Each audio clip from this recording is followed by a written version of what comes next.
Bonjour et bienvenue, et tout d'abord merci à vous de vous arrêter sur cette chaîne, merci à vous pour vos commentaires, vos petits pouces et bien sûr vos abonnements. Vous permettez à cette chaîne de grandir, d'être visible et vous me faites du bien, donc merci à vous. Alors aujourd'hui on va aller regarder l'état d'esprit de la personne de votre cœur. Ok. Ok. Alors, oh. Bon. Alors, c'est pas parce que je suis hyper maladroite, enfin si, mais parce qu'il y a beaucoup de cartes, elles sont carrées, et puis voilà. Si vous trouvez d'autres arguments pour me conforter dans le fait que c'est pas moi qui suis maladroite, merci. Alors, dans quel état d'esprit est votre autre? On a la médecine et on a dans ce paquet de cartes qui s'est retourné le labyrinthe. Donc effectivement, là, on a quelqu'un qui va pas bien du tout. Je vais la garder, le labyrinthe. Okay. Ouais. C'est quelqu'un qui est dans une sorte de labyrinthe émotionnel, parce que j'avais la coupe derrière. Effectivement, là, on a quelqu'un qui ne sait pas sortir de son labyrinthe mental et surtout qui n'est pas en capacité d'accueillir ses émotions. Donc on a plutôt quelqu'un, vous voyez, qui est perdu avec ça, et potentiellement on pourrait avoir quelqu'un qui s'étourdit l'esprit, donc peut-être avec des addictions, des substances. Alors pour certains d'entre vous, il y a peut-être même carrément une sorte de traitement d'inhibiteur, hein, de quelqu'un qui est un peu en train de s'assommer, je dirais, pour pas ressentir les choses. Bon, ok, état d'esprit super chouette ce matin. Bon, alors, bon. Alors, j'ai pas forcément envie de demander comment cet autre se sent avec le tarot, parce que là, je pense qu'on a vraiment le portrait avec ces cartes-là. On va chercher, tout simplement, est-ce que cette personne-là va essayer de sortir de son labyrinthe, hein? Est-ce qu'elle va trouver, cette personne-là, le fil d'Ariane pour se débrouiller, pour être proactive dans sa vie? Parce que là, on a plutôt quelqu'un qui endort les sentiments, les conscientisations, et qui est un petit peu dans une sorte de refus. Alors, on a le matin ce qui pourrait nous parler de quelqu'un qui essaye, peut-être même qui a envie de se réveiller. Alors peut-être de se réveiller d'un long cauchemar, hein, c'est ce que je ressens. Là, moi ce que je ressens, c'est la torpeur. Vous voyez, quand vous avez mal dormi toute la nuit, que vous avez fait des cauchemars et vous ne savez plus quelle est la distinction entre le monde onirique et le monde actuel. Alors, est-ce que cette personne va tenter de sortir de son labyrinthe? Parce que là, en fait, pour moi, elle s'endort. Alors là, ça me fait penser un peu à Alice au Pays des Merveilles. Alors, sachant que j'aime pas du tout ce... Peut-être je suis une des seules personnes au monde à pas aimer Alice au Pays des Merveilles, mais en fait, quand j'étais petite, ça me faisait un peu peur. Je trouvais que c'était assez étrange de prendre des champignons qui font grandir. C'est un petit peu ubuesque pour moi.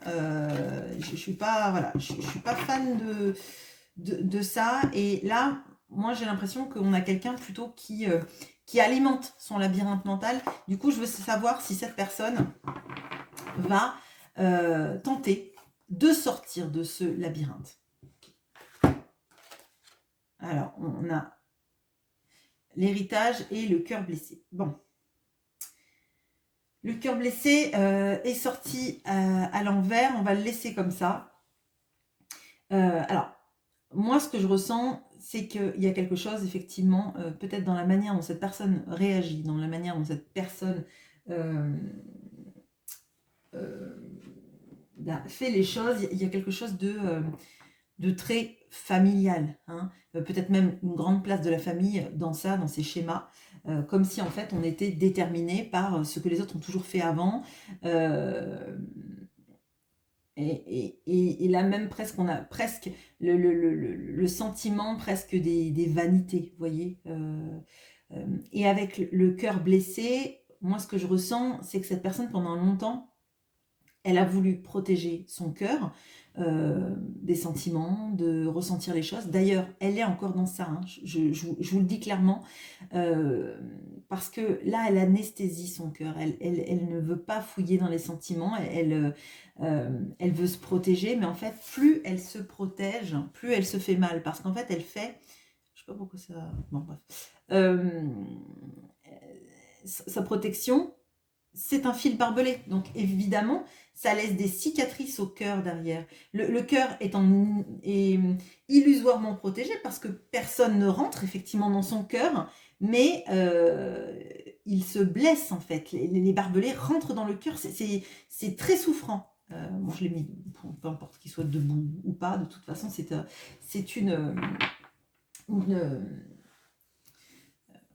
significateur. Alors, donc là, ok, d'accord, schéma, peut-être poids familial, peut-être aussi que cette personne a cru qu'elle allait mieux s'en sortir si elle profitait de sa vie, si elle laissait pas le cœur prendre le dessus, ok, si on est dans ça, mais du coup, la question que j'ai posée, c'est est-ce qu'elle va tenter de sortir de ça?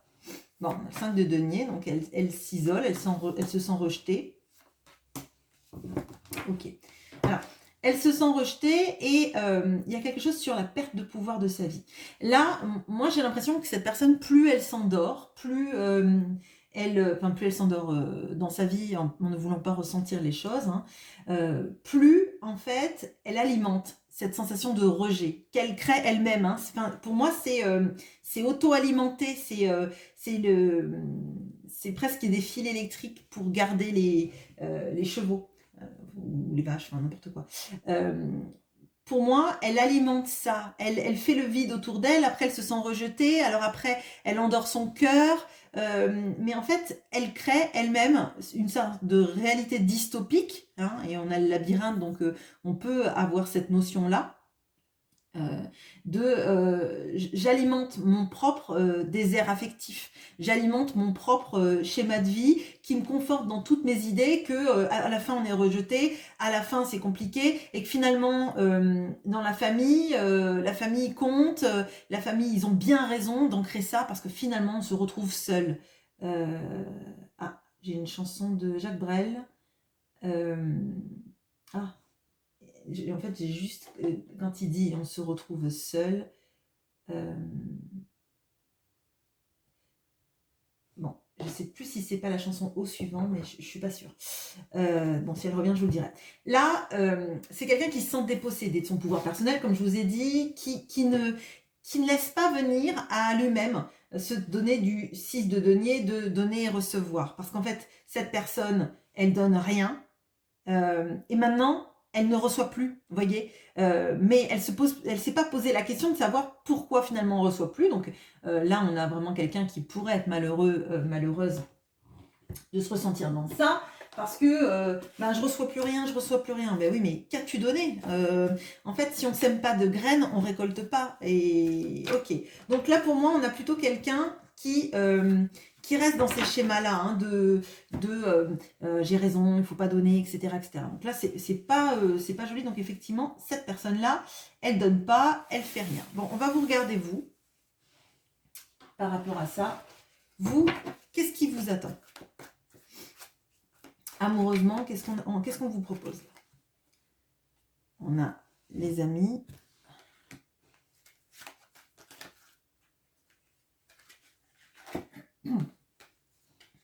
L'araignée qui tisse le destin.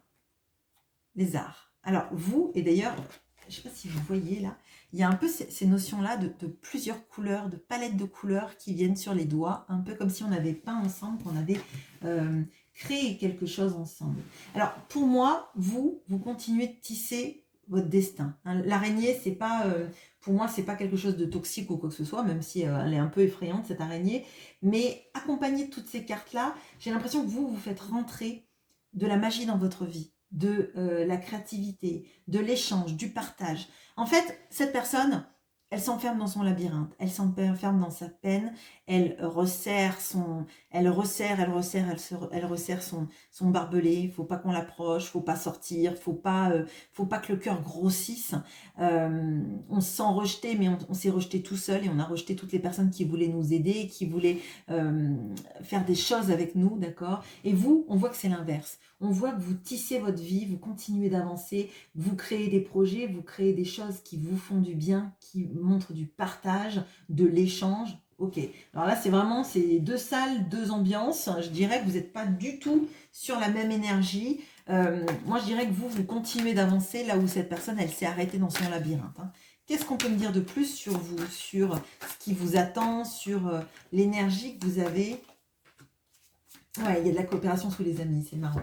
Et on a 6 de bâtons. Alors, vous avez 2 bâtons et un denier. Alors là, ce que ça me montre très clairement, c'est que dans votre vie, vous avez très clairement des envies d'avancer, des envies de, même peut-être de réussite. Hein. Alors, même si c'est pas une réussite professionnelle, c'est de faire des choses qui m'émeuvent, des choses qui font que mon cœur il est incandescent, mais il fait pas mal, mais il vit en fait. Vous n'avez pas de cœur, vous n'avez pas de barbelé autour de votre cœur. Votre cœur, il vous permet de faire des choses, de créer des choses, peut-être même de travailler en coopération, d'être en synergie avec les gens qui vivent comme vous.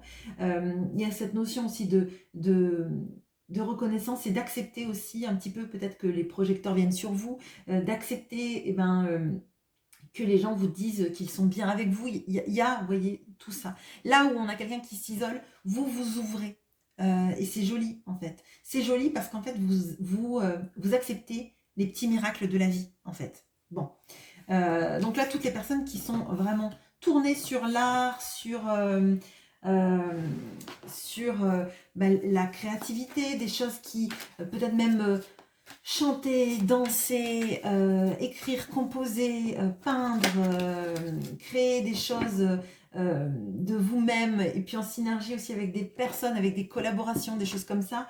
Vous, c'est énorme et vous attirez, vous, des gens qui ont envie d'être près de vous, en fait. Mais près de vous, pas pour vous voler vos énergies, mais plutôt pour être bien avec vous parce que vous rayonnez, en fait. Alors, cette histoire avec cette personne-là, au moment où on en parle, comment est-ce qu'elle va évoluer? Donc, dans un futur moyen, on a les pourparlers, donc il y a de la communication qui arrive, ok? Première fois que je vois ça. Le jeu de société et la beauté. Ok, bon, alors, et on a ces petits oiseaux tout mignons, puis c'est le printemps, donc c'est chouette, on a des petits rouges-gorges, on a des bouvreuils, des moineaux. On a les jeux de société avec cette sorte d'échelle, d'accord? D'essayer de passer au-dessus de la toxicité. Et on a la beauté. Bon, alors là, je pense que il y a des communications qui vont reprendre si ce n'est pas le cas, parce que c'est important de parler, notamment parce que cette personne, sinon, elle va continuer dans son marasme. Et vous êtes ouverte à beaucoup de choses. Là, on voit la synergie, donc l'envie d'avancer ensemble, c'est quelque chose qui vous plaît. Et je dirais que si cette personne, elle vient vous parler, et vous parler plutôt avec le cœur et des envies d'avancer, de franchir une étape ou de passer par-dessus des griefs que vous avez l'un et l'autre, je pense que vous êtes ouvert à la communication et que vous accepterez la communication. Ça ne veut pas dire que vous allez vous ranger du côté de cette personne, mais vous allez accepter, en tout cas pour moi, de parler. Ouais. De parler sans doute des non-choix que cette personne fait et des non-actions qu'elle fait. Donc ça, c'est assez fou. Sortir du labyrinthe quand on n'a pas décidé d'avancer, c'est compliqué. Hein. Donc là, effectivement, je pense que vous allez parler de cette façon que cette personne a de ne pas avancer. Parler aussi du futur. Est-ce que dans le futur, on se projette ensemble? Est-ce que toi, tu avances pour quitter ce labyrinthe et cette sensation de m'essouffler des émotions, de je ne donne pas, etc., etc., ou est-ce que j'avance toute seule, hein, ou tout seul? On a le cavalier de coupe. Alors, là, pour moi, vous voulez quelqu'un qui s'engage vraiment, qui dise les choses, qui parle d'amour aussi, hein, et qui se projette. Là, on voit que vous avez une énergie de chevalier de bâton, c'est-à-dire on avance, on y va, on met en place des choses. Vraiment, c'est ancré de votre côté. Là où du côté de l'autre, c'est plutôt statique. Et en fait, pour moi, c'est une sorte de... soit on avance ensemble, on parle vraiment des choses, et auquel cas on se donne une possibilité d'avancer, soit ben, reste dans ton labyrinthe tout seul, mais tu l'auras cherché. Il faudra arrêter de te dire que les autres te rejettent parce qu'en fait, tu as rejeté toutes les possibilités d'avancer et de passer au-dessus des événements. Alors, conseil pour la personne de votre cœur. L'atelier. Alors, il va falloir charbonner, hein, effectivement. Il va falloir que cette personne, elle avance et qu'elle accepte de bien plus travailler. On voit qu'avec le 3 de denier, vous n'avez pas de problème, vous, à travailler. Alors, ça peut être une sorte de travail sur soi, hein. Même je pense que c'est plutôt ça que du travail à la chaîne ou quoi que ce soit, hein. C'est plutôt, va falloir qu'elle s'interroge sur pourquoi elle a ces mécanismes, pourquoi elle choisit de défendre son cœur, pourquoi est-ce qu'elle choisit d'avoir tel ou tel comportement qui n'est absolument pas approprié avec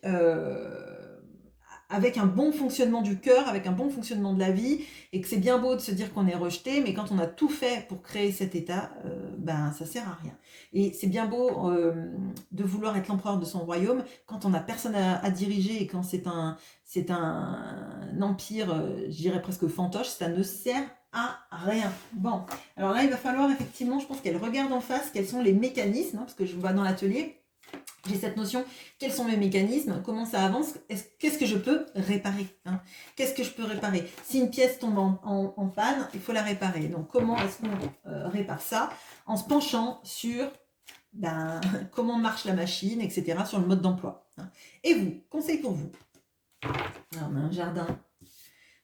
Là, le conseil pour vous, c'est continuer à faire croître votre jardin. Franchement, vous êtes sur la bonne voie.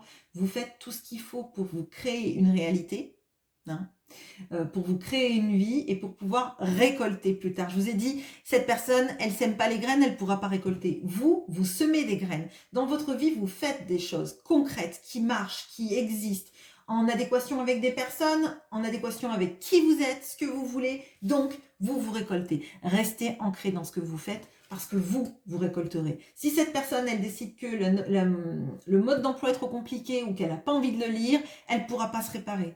Mais ça, c'est pas votre problème. C'est malheureux, c'est triste, mais vous ne pouvez pas faire le travail à sa place. Vous ne pouvez pas y aller avec votre petite mallette pour réparer sa machine. D'accord? Déjà, vous, la vôtre, c'est bien, elle est sous clé. Il y a sans doute encore plein de choses à faire, mais vous êtes vraiment sur la bonne voie. Alors continuez, ayez confiance en vous, vous récolterez. Bonne journée, à bientôt.